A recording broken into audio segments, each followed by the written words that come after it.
Hi అండి. అందరూ ఎలా ఉన్నారు? Welcome back to my channel Smita sisters. ఇవాళ ఒక టేస్టీ కమ్మనైన పొడితో మీ ముందుకొచ్చేసాను. ఇడ్లీలోకైనా, దోసలోకైనా, ఏ టిఫిన్‌లోకైనా ఉపయోగించుకోవచ్చు. ఇది ఎలా సింపుల్‌గా చేసేసుకోవాలో చూపించేస్తాను రండి. ముందుగైతే స్టవ్ మీద ప్యాన్ పెట్టుకొనేసి హాఫ్ కప్పు వరకు అయితే ఉద్దిపప్పు, అలాగైతే 1/4 కప్పు శనగపప్పు, 1/4 కప్పు వరకు అయితే కందిపప్పు. సో వీటినన్నీ వేసుకొనేసి లో ఫ్లేమ్‌లో పెట్టుకొనేసి మనం దోరగా వేయించుకోవాలి. మంచిగా కలర్ వచ్చి మంచి సువాసన వచ్చేంత వరకు అయితే వేయించుకుంటే అప్పుడు మనకు అన్ని గింజలు ఈవెన్గా ఏగి పచ్చిదనం పోయి మంచి టేస్ట్ని ఇస్తాయని మనకు అర్థమవుతుందన్నమాట.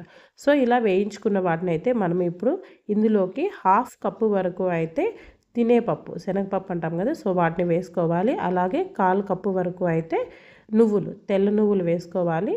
మనకు ఇది పప్పు వేసాం కాబట్టి అది కాస్త వేడెక్కేసి నువ్వులు చిటపటలాడేంత వరకు అయితే వేయించుకోవాలి. సో ఇలా వేయించుకున్న దాన్ని పక్కన పెట్టి చల్లార్చుకుందాం.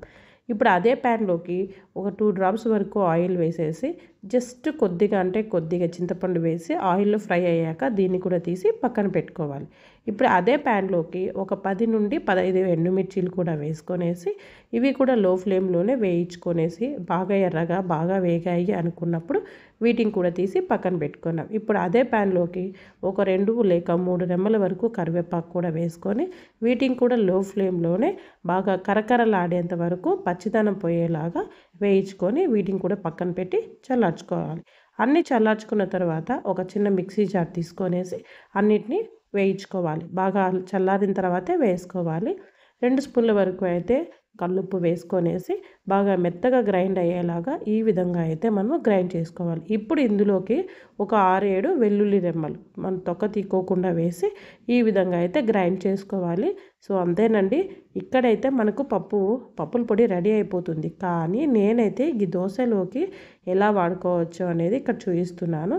సో ఈ విధంగా అయితే దోశ అయితే వేసుకున్న తర్వాత బాగా క్రిస్పీగా కాలింది అనే వరకు చూసుకొనేసి అప్పుడు పైన వరకు ఒక 2 స్పూన్స్ వరకు అయితే పొడి వేసుకోండి. సో ఇలా వేసుకున్న తర్వాత పైన మీకు ఇష్టం ఉంటే నెయ్యి లేదంటే ఆయిల్ ఏదైనా వేసుకోవచ్చు, కానీ కాస్త ఎక్కువ క్వాంటిటీలో వేసుకోవాలి.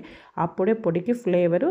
ఇలా వేసుకోకపోయినా మనకి పొడి డైరెక్ట్గా తిన్నా కూడా చాలా బాగుంటుంది. ఈవెన్ వేడి అన్నంలో కూడా చాలా బాగుంటుంది. మీరు దోశలోకి తినచ్చు పొడి, లేదంటే ఇడ్లీలోకి లేదా వేడి వేడి అన్నంలోకి దేంట్లోకైనా వాడుకోవచ్చు. సో ఈ రెసిపీ మీరు కూడా తప్పకుండా ట్రై చేయండి. ఎలా వచ్చిందనేది కామెంట్ చేయండి.